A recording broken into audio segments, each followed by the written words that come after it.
Finally నేను నా diet start చేశాను. Hello everyone, welcome back to my channel Deepa vlogs. ఈరోజు మార్చి 1, 2026. ఫైనల్లీ నేనైతే నా డైట్ స్టార్ట్ చేశానండి.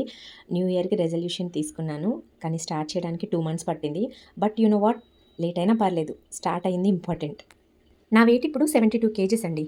ఈ వెయిట్ ఎలా పెరిగిందో దానికి చాలా రీజన్స్ ఉన్నాయి. Stress, health issues, emotional phase, అవన్నీ ఒక సెపరేట్ వ్లాగ్లో డీటెయిల్గా చెప్తాను. ఈరోజు మార్నింగ్ లేవగానే హాట్ వాటర్తో స్టార్ట్ చేశాను. చిన్న స్టెప్ అయినా నాకు బిగ్ విన్ లాగా అనిపించింది. క్రాష్ డైట్ చేయను, స్లోగా కన్సిస్టెంట్గా బాడీని పనిష్ చేయకుండా చేంజ్ చేయాలి అని డిసైడ్ అయ్యాను.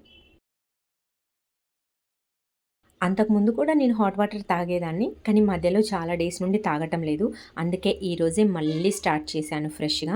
ఎందుకంటే డైట్లో ఈ హాట్ వాటర్ అనేది చాలా ఇంపార్టెంట్ అండి. మార్నింగ్ ఓన్లీ హాట్ వాటరే తాగాలా అంటే అవసరం లేదండి. హాట్ వాటర్ కాకుండా కాఫీ కానీ ఇంకా కొన్ని ఉన్నాయి, నేను నెక్స్ట్ వీడియోస్లో పోస్ట్ చేస్తాను.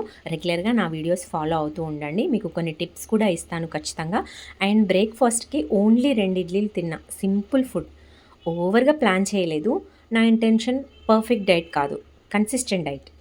మనం ఫస్ట్ డేనే పర్ఫెక్ట్గా ఉండాలి అని ప్రెషర్ పెట్టుకుంటే థర్డ్ డేకే క్విట్ అయిపోతాం. సో నేను స్లోగా స్టడీగా వెళ్తాను. నా ఫుడ్ పోర్షన్ కూడా చూడండి. నేను నార్మల్గా టిఫిన్ చేస్తే రెగ్యులర్గా 4 ఇడ్లీస్ తింటాను. సో ఆ 4 ఇడ్లీస్ ప్లేస్లో ఈరోజు 2 మాత్రమే తీసుకుంటున్నాను. నేను తీసుకునే ఫుడ్ అదే, బట్ నేను పోర్షన్ తగ్గిస్తున్నాను అంతే. లంచ్కి బ్రౌన్ రైస్ చేస్తున్నా. అయితే బ్రౌన్ రైస్ ఎందుకు అంటే ఆల్రెడీ ఇంట్లో ఉంది.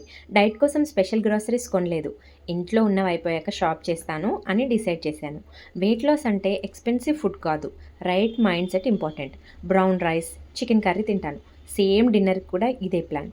నాకు ఈ మధ్య హెవీ స్టమక్ పెయిన్ వస్తుంది. కనీసం నిలబడలేకపోతున్నా కొన్ని రోజుల నుండి. అందుకే ఎక్సర్సైజ్ స్టార్ట్ చేయలేదు. First 1 week only food control. Next week నుండి స్లోగా ఎక్సర్సైజ్ ప్లాన్ చేస్తాను. మన బాడీకి పెయిన్ ఉంటే రెస్ట్ ఇవ్వాలి, పనిష్ చేయకూడదు. మనం వెయిట్ పెరగగానే అందరూ జడ్జ్ చేసేస్తూ ఉంటారు, కానీ ఆ వెయిట్ వెనుక ఉన్న స్టోరీ ఎవ్వరూ అడగరు.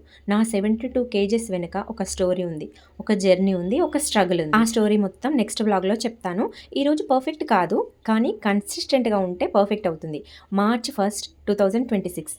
ఇదే, ఈ డేట్ని నేను ఎప్పటికీ మర్చిపోలేను. ఇది నా రీసెట్ బటన్. నా వెయిట్ ఎలా పెరిగిందో, నేను ఎలా ఎమోషనల్లీ స్ట్రగుల్ అయ్యానో, అండ్ ఎలా మళ్ళీ నా లైఫ్ని రీసెట్ చేశానో ఆ ఫుల్ స్టోరీ నెక్స్ట్ బ్లాగ్లో చెప్తాను. If you are also starting your diet today, let's do this together.